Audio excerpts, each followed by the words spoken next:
What went into the decision to give Darnold Loggins play calling duties? I wanted to be able to take a step back, just kind of see everything from a different perspective. How beneficial was it for you to take that step back, and have you thought about what you're going to do here today against the Chiefs?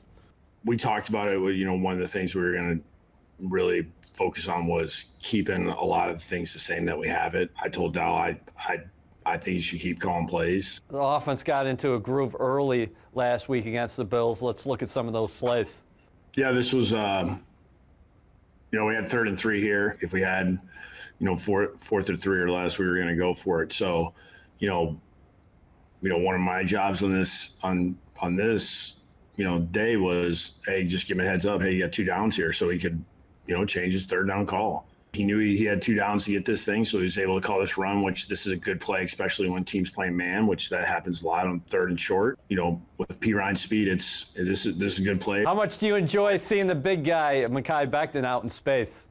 When you see professional football players run away from a guy, you know that there's something about him that guys just really rather not deal with. Next play, I think, was one of the finest throws of Sam Darnold's, I would say, his career. Normally when you see that guy hanging out so deep, you really are forced to go underneath. I mean, this is a 3rd and long call for him. I'm sure when they reviewed this film, they probably told him he needs to get to the sticks because that's normally where they play. But his ball location here is really good to where he at least puts it close to the sideline, which makes it hard for the DB to make a play on. But this is great arc and pace. So what do you and Dal say to him after this? Because like you said, that's not a high completion probability right there. When I was looking at the pictures, I was like, really good throw. The nickel is the guy was very deep. And, Sam was aware. He was like, he said, I saw where the hole was. You had good balance with Gore and Perine. 11 carries for Frank. I think he averaged close to 6 yards a clip. Yeah, Frank was running hard. Frank's doing a great job with the role that we've given him, and he's really spending a lot of time with our younger players and trying to show these guys the right way to do things. But when he gets in the game, he still does what Frank Gore does, which is run the ball hard, find the lanes, and get positive yards. There's just no hesitation, and that's got to be a great lesson for LaMichael Perine every time he sees Gore get the ball. Yeah. I mean, Frank does a good job during the game, too, because he's coaching him up from the sideline. He's trying to do everything he can to help this kid. How valuable has Gore been for this team? I know you guys aren't getting the collective success, but if you're struggling, he would seem to me to be the guy that you want in the locker room. Yeah, because, what Frank does, he don't say a whole bunch. I mean, he has probably talked more this year than I've ever heard him speak. When we're out at practice, so everybody sees that. When you come out Wednesday and you see this 37-year-old back just running like it's game day, it's hard not to notice that. Let's go back to the pass game. Darnold gets Mims here on a crosser. What were your expectations for him in his first professional game? I really wasn't. I wasn't thinking like he needs to do this, he needs to do this. I was just happy that he's in the game because it's been kind of a bumpy road so far, and it's really it's not his fault. I mean, he has had multiple hamstring issues. He works his way back. He thinks everything's good. He goes and takes one play, and then all of a sudden it's the other one, and he had to work his way back from that. I mean, he went through a whole week of scout team practice, and then a week of practice with the first offense, and he's worked hard to get to this point. Is there a lot to learn? Absolutely. Is there a lot that we can correct? There is, but at the same time, you're really, really encouraged because the kid really is working hard to try to, figure out the NFL game. I mean, it's different than college. Yep. I mean, he's had 6 practices in his career. That's wild. Now, here's Perine's first professional touchdown. Yes, he gets the score, and this is a great run as far as exploding to the sideline, then changing hands and crossing the pylon. but point out a couple other guys on the play. I think Ryan Griffin was really good for you guys in terms of what he brought to the blocking game. And there's Denzel, Mims, and Tre'Davious White in the end zone. Yeah, those guys did a good job on the edge. We just got to do a little better job of getting the 49 here. But this is where like speed and strong running back kind of negate the fact that we weren't perfectly blocked of fighting off or running around a defender, making sure he doesn't tackle him, and then getting in the end zone. The only thing we talked to him about was, not reaching the ball out. I mean, you're first down. It's hard to tell a 23-year-old kid or 22-year-old kid, hey, don't do this when you're trying to get your first touchdown of your career. But, you've seen so many times in the past of guys doing this, the ball slips out of their hand, and all of a sudden it's a touchback. As someone who's called plays for a lot of years, what do you think about the way Andy Reid approaches the offensive side of the ball? I mean, Andy's one of the best in the league. I mean, he's creative. He's got a lot of guys to work with.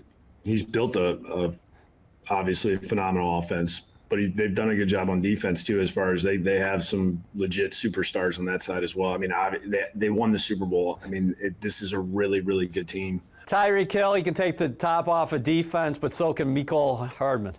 Absolutely. I mean, both these guys have incredible speed. Hardman was a big-time prospect coming out of college. Is Hardman the perfect complement for Tyreek Hill?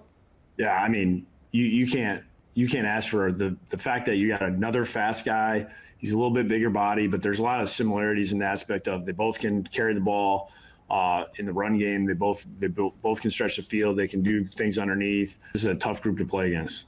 So the first play we saw was a little end around. They moved Kelsey all over the field too. Yeah, I mean, this is like his size with his speed, his agility. I mean, he's a nightmare. You're going to have this sometimes against Hill because he has so much speed. You got to give up the underneath stuff, right? Yeah, this is what a lot of teams have been doing, especially lately. Is they're letting these guys throw these underneath routes. They're playing deep. The linebackers playing deep. They're letting them run it. I mean, everybody's just trying to take the air out of the ball. They're not trying to make it a track meet. They're basically everybody's trying to, they're trying to make them drive the entire length of the field, eat up clock, shorten up the game. Because you make it a track meet with these guys, you're asking for trouble. What do you think about the athleticism on this play? Patrick Mahomes has 16 touchdown passes this year, 1 interception. And we talk about Mecole Hardman. Here he is making a one-handed grab before he steps out of bounds. He gets the feet down. Yeah, I mean, this is an incredible catch considering the elements they're playing in here. Normally, when you get in these snow games, sometimes the ball is very slick, but this is a phenomenal catch. It's a great throw, too. I mean, you're going to your left and be able to basically flick it like this. This is crazy. Have you ever seen a guy throw it like Mahomes? No. I mean, I'm just speaking for my limited time in the NFL. I've never seen a guy like this good at quarterback. I mean, I think Patrick's the most athletic, accurate, arm strength. I mean, he has everything you can possibly imagine. Smart. I mean, he's phenomenal. I mean, he is dialed into what they're doing. He knows his players. He's a great leader. I mean, there's just nothing but positives to say about the guy. They have so many offensive weapons, including rookie running back Clyde Edwards-Helaire. This wasn't blocked up great, but he still makes it work.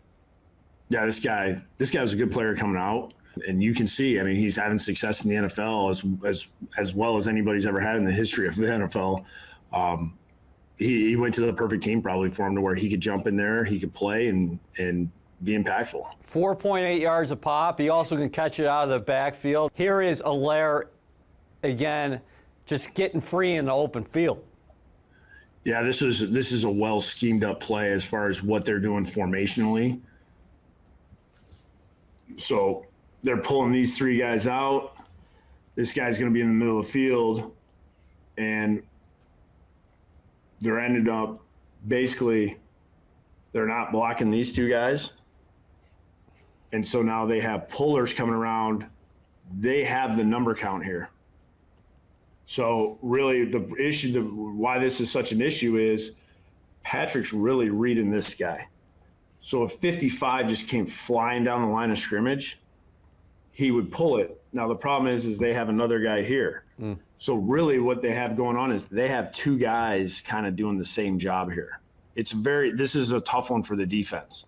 And, you know, when you play these zone read teams, you think you have everything covered, but then all of a sudden now you pull everybody. Guys aren't really sure how to fit this thing, and next thing you know, you got number counts, the ball's handed off, and there's nothing you can do. How big of a challenge is this for your team, not just to defend their offense? Because you talked about Kansas City. They play complementary football. They scored on offense, defense, and special teams last week.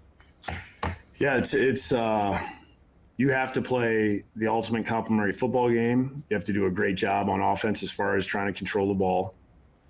When you get your opportunities in the red zone, you have to find a way to get in the end zone. Like, field goals won't cut it. The Chiefs overall have scored 23 points in 21 consecutive games.